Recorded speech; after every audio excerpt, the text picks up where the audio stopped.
A lot of y'all are going to be happy, a lot of y'all are going to be mad, but the thing we can all agree on as NBA fans is that the Warriors dynasty is in fact over.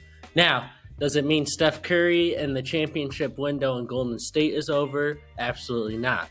But it does mean Klay Thompson, Draymond Green, and Steph Curry, that big three, they're toast. They're cooked. Now, the biggest reason for that is, in fact, Klay Thompson. He's probably going to be gone in the offseason. He's going somewhere else. There's just no logistical way he stays on the Warriors with the price tag that he wants. I mean, there's no reason the Warriors should sign him. I mean, he's shown flashes of being an awful teammate specifically. He has not learned from anything that he's been doing. He hasn't stopped with the antics. He's still going at it. Bet you in this offseason, he gets in beef with other players in the league. That's just who he is by nature. There's no reason to keep him around if you're Golden State. I'm sorry to say that, but that's the truth. But in this video, we're going to be talking about the Warriors only, and specifically what they need to do to get better for next season, what went wrong this year. And we're going to be doing this for every team that gets eliminated. I'm waiting for the teams that are in the lottery, like the Spurs, Wizards, Pistons. I'm going to wait to do that until after the draft lottery. That way I can get a better sense of who they should take. And I'm not just saying BS. But the Warriors are going to be in the lottery as they're eliminated, but they're not a lottery team. We all know that. If they're in the Eastern Conference, they'd be a playoff team. It's just unfortunate they're not. But anyways, there's a lot of work to be done. I mean, this Warriors team, they showed really good flashes. Now, Steve Kerr, I like Steve Kerr as a coach, but when the Warriors were at their best this year, their lineup had Steph Curry, Brandon Podominski, Jonathan Kuminga, Draymond Green, and I think Andrew Wiggins. That was their five on the court. Correct me if I'm wrong. But notice how I said Brandon Podominski and Jonathan Kuminga. Neither of the two started in the play-in game, from my recollection. I think they started their normal starting lineup. Let me actually check that real quick. Okay, so they started Curry, Thompson, Wiggins, Trace Jackson Jr., and Steph Curry. Now, Trace Jackson Jr. I like, but it makes no sense to why Kuminga and Podominski weren't starting over Trace Jackson Jr. Trace Jackson Davis, sorry. I get it confused a lot. And Klay Thompson. The Warriors were literally at their best when those two were starting every game. They had a hot streak when Klay was coming off the bench. It just makes no sense to me. But now they have to go forward. I'm assuming Klay Thompson's gone out the door. I wouldn't be complaining.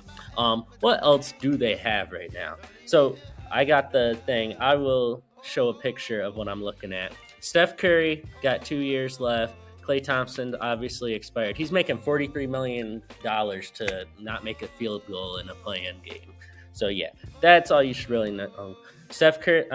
Chris Paul, my favorite player of all time, has one more year, $30 million left. Could look to trade him. I mean, what's his value at $30 million, though? Wiggins, he's got 3 years left. He has a lot of value on the market, I'll say. There's a lot of teams that need a wing like him. I hate to say it, but the Western Conference isn't going to be getting worse.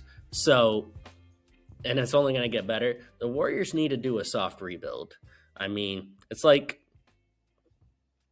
inedible. You can keep the only two players from the old days that they need to even keep is Steph Curry and Draymond Green.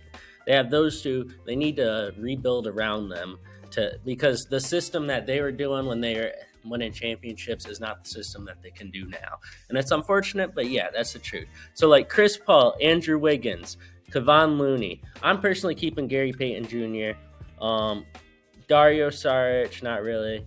Yeah, I mean, there's not really guys to get rid of outside of, I would get rid of Chris Paul, I'd get rid of Andrew Wiggins, and I'd get rid of Kevon Looney, since those three players have iffy fits, and they honestly aren't going to be on a championship team.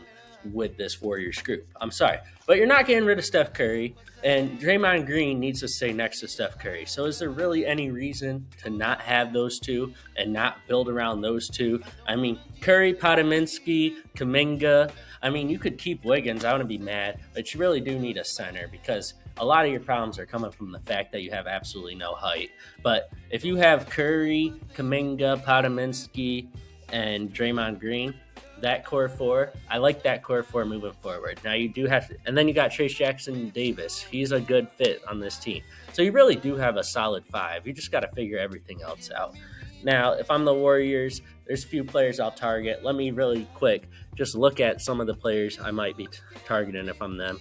Obviously, if they're not gonna get a top line player. I mean, what draft picks do they have? I mean, they could trade this year's pick. Nope, they don't even have this year's pick. They don't really got too much. They got a fair amount. They got more than the Lakers have. But realistically, the only thing the Warriors can get is probably a veteran wing, a quality veteran wing. And that's all right. Now, they're not going to get anybody from the Western Conference because the West is so loaded. Every team needs what they need. I mean, you could dabble and see if you could get Paul George from the Clippers in free agency, maybe. I mean, I'm not 100. Don't quote me on that 100%. But like, if he's a free agent, I would target him over Clay. I mean, you could pay him and Clay the same amount of money for infinitely more in return. If I'm the Warriors, I look at the Nets. There's nothing you could really get from the Hawks. Maybe the Bulls. The Hornets, Wizards, and Pistons. You got to look at the bottom five Eastern Conference teams, really bottom six, but they're not going to get much.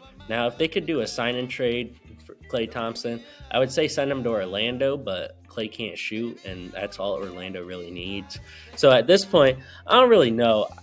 Once we get a better grasp for what's going to go on around the league, like with the playoffs, after the playoffs, during the playoffs, then we're going to know what's going to be on the market. But realistically, the Warriors just need to enter a soft rebuild, in my opinion. I mean, it's all they really can do at this point. There's too much money. Like, you trade Andrew Wiggins, I mean, you could trade him to a Western Conference team. You trade Andrew Wiggins to the Mavericks, you'd get a decent package. The Thunder, probably not. Nuggets, no. The Suns, my Suns need them, but we don't have the money for them. Pelicans, no. The Lakers, no. You trade them to the Kings, who just eliminated you. The Kings really need them. The Grizzlies, they really need him. Like, there's a bunch of, like, the Grizzlies tried to give up 4 first-round picks for Mikal Bridges. You could definitely get at least 2 for Andrew Wiggins, and you could probably get a young player. Like, Grizzlies are a great fit for Wiggins. On the Eastern Conference side of things, the Knicks could always use a wing. Bucks, no. Actually, the Bucks could, in theory, use them. They just don't have the money. Cavaliers definitely could. Magic, no, not really. I mean, the Pacers could use them. 76ers, they have the money for them too and could probably use them. The Heat, nah. The Bulls, I mean, if the Bulls want to contend and stay in mediocrity, yeah. But yeah, there's a lot of places Andrew Wiggins could go. And then with Chris Paul, it's obviously a very different story. There's not a lot of teams that need him. So you're probably going to realistically be stuck with Chris Paul unless you buy him out. But you're only buying out 1 year. And if you're entering a soft rebuild, then yeah.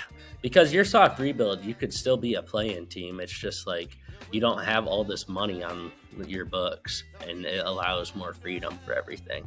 But yeah, that's my personal recommendation. Let me know what you would do if you're the Warriors GM. But yeah, that's what I would do. Y'all have a good one. And yeah, hope you enjoyed. Don't forget to like and subscribe.